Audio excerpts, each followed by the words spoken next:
Chaque jour, des tonnes de matériaux sont jetés durant les chantiers. Lavabos, fenêtres, portes, ces matériaux qui présentent pourtant un potentiel de réemploi sont parfois enfouis.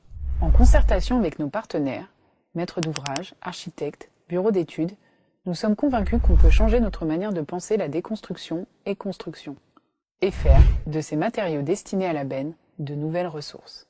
L'économie circulaire dans notre démarche RSE chez Eiffage Construction est un axe majeur puisque dans nos chantiers, les déchets sont importants. On se donne comme objectif de les réduire, notamment en changeant notre manière de réfléchir à la conception de nouveaux projets avec nos partenaires architectes, maîtres d'ouvrage, et se dire qu'au lieu de choisir dans un catalogue, on peut se dire qu'il y a des matériaux qui sont disponibles aujourd'hui en réemploi.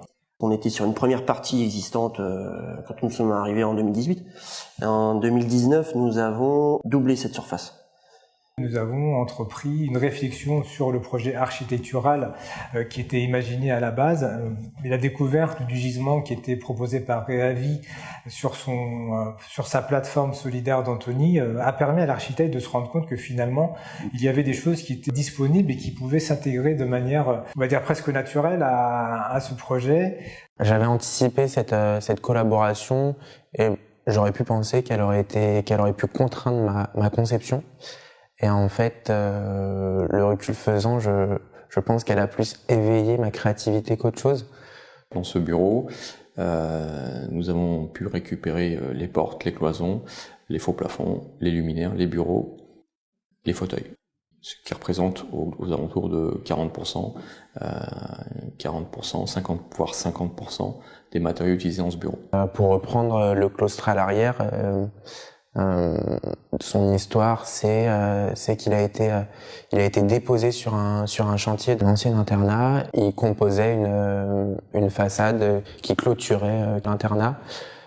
Donc on a les caillebotis en plafond dans les circulations, les luminaires qui sont au-dessus dans les circulations. Dans le couloir distribution des cloisons, on a les claustras en bois.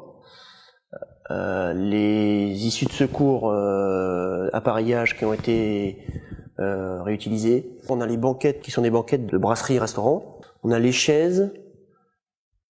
On a les armoires. Ces matériaux-là qui habituellement sont mis à la benne et sont jetés peuvent avoir une deuxième vie.